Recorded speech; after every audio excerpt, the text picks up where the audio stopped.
Kaliwalang gawain na ito ay tatawagin nating sanhi check. Ngayon, Jerica, ano bang gagawin natin sa sanhi check? Basahin ang ating panuto para sa isang gawain na ito. Alamin ang sanhi ng mga larawan sa likod ng mga numero. Ibahagi ang inyong sagot sa klase. Yun. Ayan. So, gagamit tayo ng isang website na kung saan sa likod ng mga numerong iyan ay may mga larawan na nagpapakita ng mga bunga na kung ano nga bang mga sitwasyon na iyan.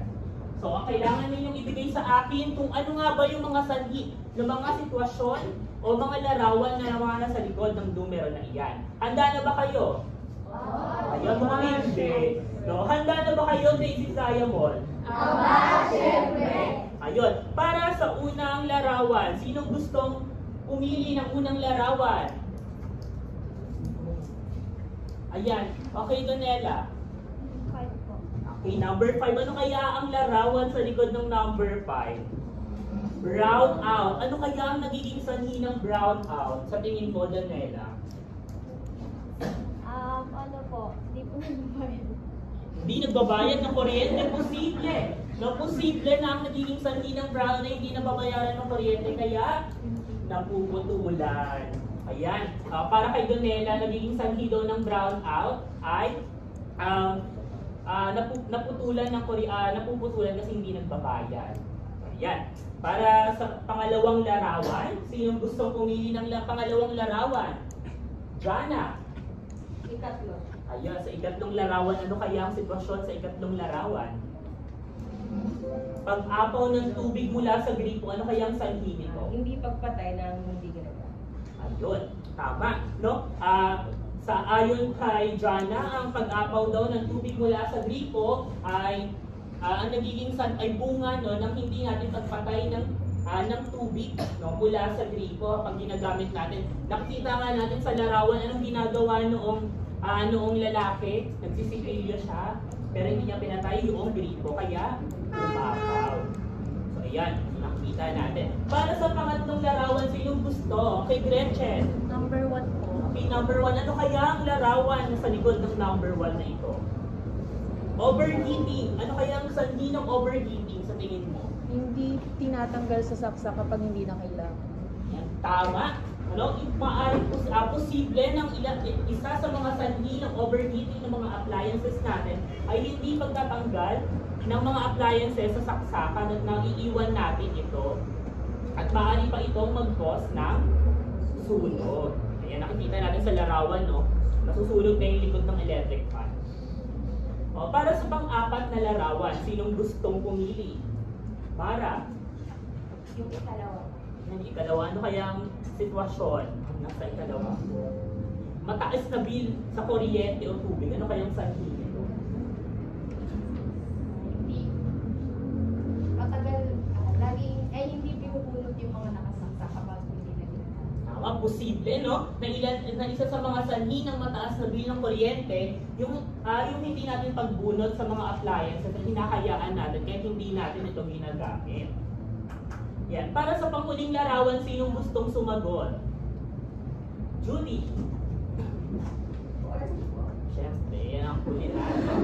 Ayan. Ano kaya nagiging sanhi ng water interaction? Maaari ko mga may ginagawa kung maintenance sa mga daluyan. Yan. Tama, no? Kadalasan nakikita natin sa mga gilid ng kalsada na nagkakaroon ng mga pagsasaayos, no, pagsasaayos sa mga drainage, kaya nagkakaroon ng water interaction. Dito nakikita natin yung balita, no? At kadalasan hindi nagkakaroon ng advisory pag nagkakaroon ng water interaction. So ayan. Makikita natin yung 5 larawan na ito, yung iba't ibang sitwasyon. No? Yung 5 larawan nagpapakita ng iba't ibang sitwasyon. Ngayon nakita na natin yung mga sitwasyon sa iba't ibang larawan na ito, mayroon akong mga katanungan sa ito. Itong 5 ito, ano yung pinapakita niya sa atin? Ano yung pinapatungkulan ng 5 larawan na ito? Anong pinapatungkulan ng 5 larawan na ito? Judy. Kadalasang problema po ng mga tao na posible, no, na ang limang ito ay ang kadalasang kinakaharap o problema ng mga tao sa ating komunidad. Yung makikita natin, mataas na bill ng kuryente, brownout, water interruption. Ano pa kaya yung Jana? Mga bunga pa na irresponsible yung paggamit sa kuryente or Posible din na itong limang ito, yung mga bunga, no, ng irresponsible paggamit ng kuryente, no. Gaya nga kanina, no, sabi ni Gretchen doon sa overheating, hindi pagtanggal ng saksakan, kaya nagkaroon ng overheating. Ngayon sa tingin ninyo, kung titignan natin sa mas malawak na perspektibo o larawan, bakit kaya ito nangyayari sa ating komunidad? Bakit ito nag-i-exist sa komunidad natin? No, particular na yung brownout at yung water interruption, bakit kaya siya nangyayari sa iba't ibang komunidad na mayroon tayo? Hazel. Teacher, kasi bukod po dun sa brownout po halimbawa, bukod po dun sa hindi nakakapagbayad ng bill, isa din po sa dahilan ay dahil sa kakulangan din po ng supply ng kuryente at ganoon din po sa tubig. Kaya Yan. nagkakaroon ng Maraming salamat. No? Tama, no? Sabi nga ni Hazel, yung kakulangan ng supply sa kuryente, saan nga ba nanggagaling yung kuryente natin? Mamaya aalamin natin yan sa patuloy na pagtatalakay natin ng ating paksa ngayon sa araw na ito. At para sa pamuling katanungan, yung mga itong nabanggit natin na limang larawan, nararanasan niyo ba ito? Personal niyo bang nararanasan ito?